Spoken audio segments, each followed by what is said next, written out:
Hello YouTube, it's me, Mr. Know-It-All. I know it all, and so should you. It's been 2 months since my last video, and for that I apologize, but I do promise to make this at least once a week, if not once every 2 weeks, but I promise I will not wait this long to make another video again. Of this I assure you.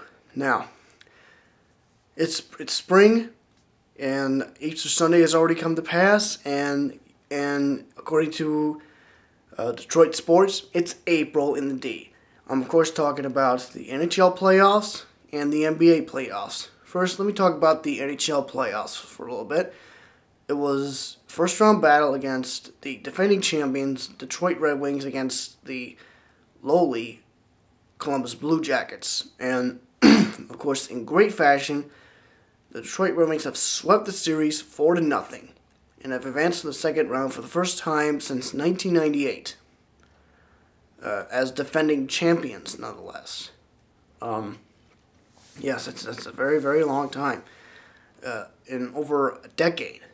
And in the second round, we have yet another test in either the Vancouver Canucks or the Anaheim Ducks. Whoever wins that series will face the Detroit Red Wings in the second round.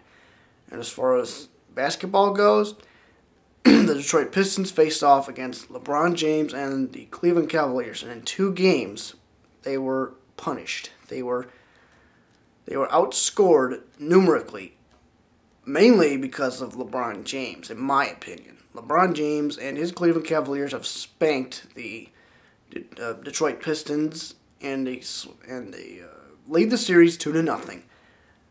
The series continues tonight.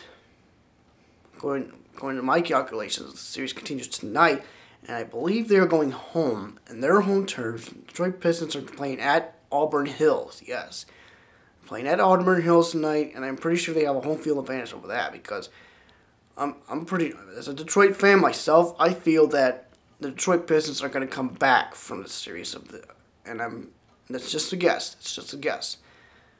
But I have a strong feeling that the Cavaliers may end up knocking the Pistons off the playoffs, but good. Now, with that out of the way, I think I'm going to talk about something a little bit different. Like, first of all, I have never been so happy in a long, long time. Last night, I have officially booked a trip to Myrtle Beach, South Carolina. The trip will begin on my next birthday, which is our 25th birthday, and yes, there will be a video.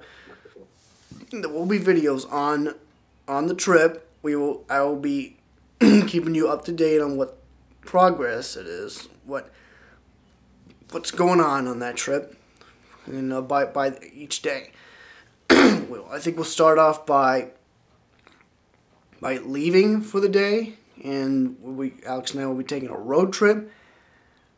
We'll be taking a look down Ohio, West Virginia, and probably be staying last night in North Carolina, and the rest is history. So yes, there will be videos. I will keep you up to date on this trip. And speaking of Myrtle Beach, the story that shocked me the most was it's actually true. I was getting up early. I was getting up last morning, and I was told that Myrtle Beach, South Carolina, has suffered one of the worst wildfires, the biggest wildfires in 30 years. According to this article that I have right here, it says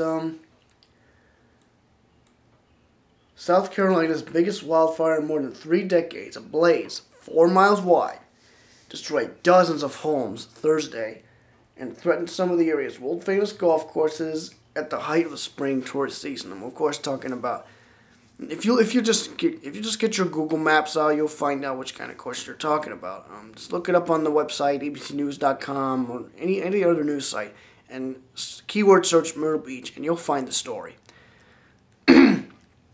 I'll even provide the link for you to go to you'll see it on my description. My description, you'll see the links to the site, and just keyword search Myrtle Beach. You'll find the story. but I do want to keep you up to date on this story right now. It has been said that this fire has been 40% contained, which basically means it's like doused. 40% contained, but fires are still burning. I think there's going to be a lot of smoke for days, if not a couple of weeks. But now, at first when I heard that story, I was worried to death. I thought that my vacation was done. But the area that I intended to visit was 10 miles away from the area of the wildfire. But I do want to keep my fingers crossed, because I hope this fire gets doused before my vacation, and I really hope it does too, because I just pay good money, and I do not want a good vacation to be spoiled. So there you have it right there. Again, my brother and I will be posting you up to date starting June 7th. We'll be on the road, and we'll keep you up to date on our progress. And of course, as always, if you have any idea of what I should be talking about next, by all means, leave a comment. Let your ideas flow. Let your ideas spring to mind. Let them flow. And that's all I got to talk to you about for today. Until next time, I'm Mr. Know-It-All. I know it all, and so should you. I'm out of here.